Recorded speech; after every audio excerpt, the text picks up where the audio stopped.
Let's bring in Paul Ryan. He joins us right now from the beautiful city of Cedar Rapids, Iowa. Congressman, good morning to you. Morning, Gretchen and guys. How you doing this morning? Great to have you. Hey, were your ears burning last night because while the Democrats did not take the high road, they turned you and Mitt Romney into punching bags here at the DNC night one? Well, this is what you expect when you have a president who cannot run on his record.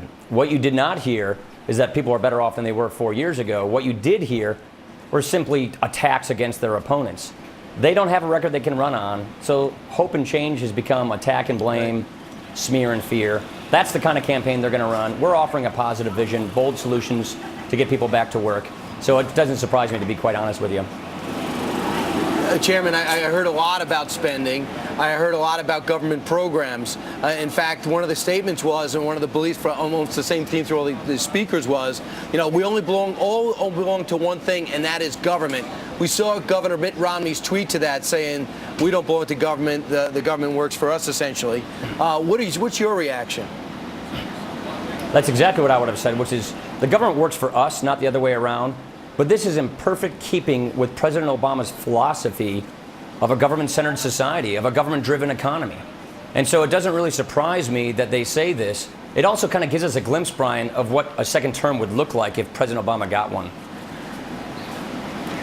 But how do you respond to the people who actually do believe that the government, you know, is helpful to them? Because a lot of people are arguing that we're approaching this tipping point in our society where when we get to 50% or more of the people who are receiving some sort of a government handout, that it's really hard to reverse that. I mean, who's going to say no to government aid and help when it's in dollar bills? I'd say two things, Gretchen. Number one, just because we believe in limited government doesn't mean we believe in no government. We believe in limited, effective government. But we also believe that the role of government is to protect our natural rights and to promote equality of opportunity so that we can make the most of our lives and live independent, self-sufficient lives. An upward mobile society, a safety net that helps people who cannot help themselves, help people get back on their feet. That's very different than what I think President Obama is moving us towards, which is much more of a cradle-to-grave kind of welfare state, where they see the goal of government is equalizing the results of our lives, not promoting equal opportunity, but equal outcome. Very different philosophy. I think you see that philosophy alive, and that philosophy leads us to, like we've said, a government-centered society with a government-driven economy, and that doesn't grow jobs. That doesn't work. It's what Europe has, and look what Europe's gotten.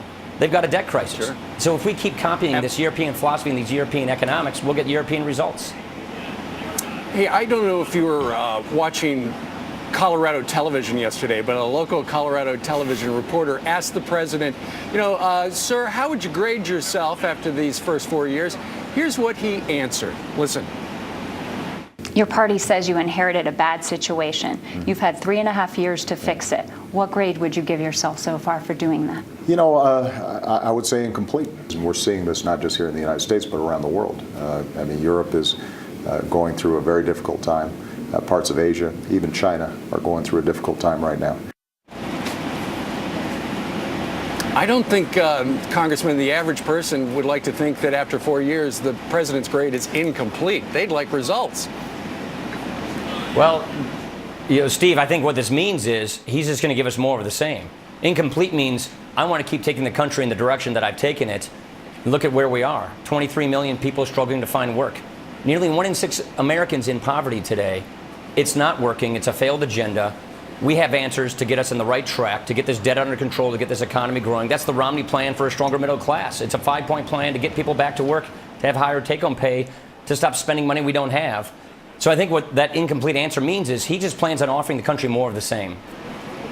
All right, so, well, actually, you do this because you talked to Chris Van Hollen. Okay, yeah, about an hour ago, Congressman Van Hollen, I know you know him well, you sit on the Budget Committee together, and he's going to actually play you in debate prep with the Vice President, Joe Biden. And so I asked him earlier about the preps. Listen to this, and then your response. Sit next to Paul Ryan every day in the Budget Committee. I know how he likes to present the argument, so I hope I can be of some use to the Vice President in that area. I think Paul is a good debater. The question is the use of facts on the budget, and I think we're going to hear a lot more about that as we know that in his acceptance speech, there was a lot of fact-checking going on the next day. So I think it's going to be important to hold people to the facts as we go through these debates. So I think he said the word facts at least 4 times in that. Are you nervous that they're going to come after you with their facts?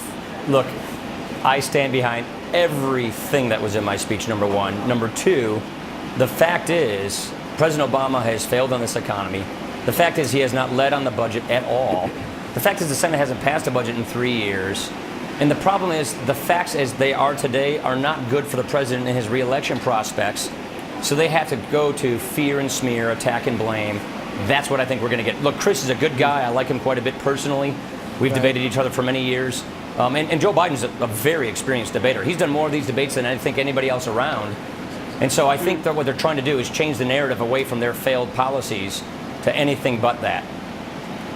Well, I mean, the one thing they keep bringing up is the fact that you're not accurate with some of your statements. So what you're saying is they are way off base, because I'm seeing a theme build. They're way off base. They're talking about Janesville, Wisconsin, my hometown. No one could accuse President Obama of shutting down the factory that we have in Janesville.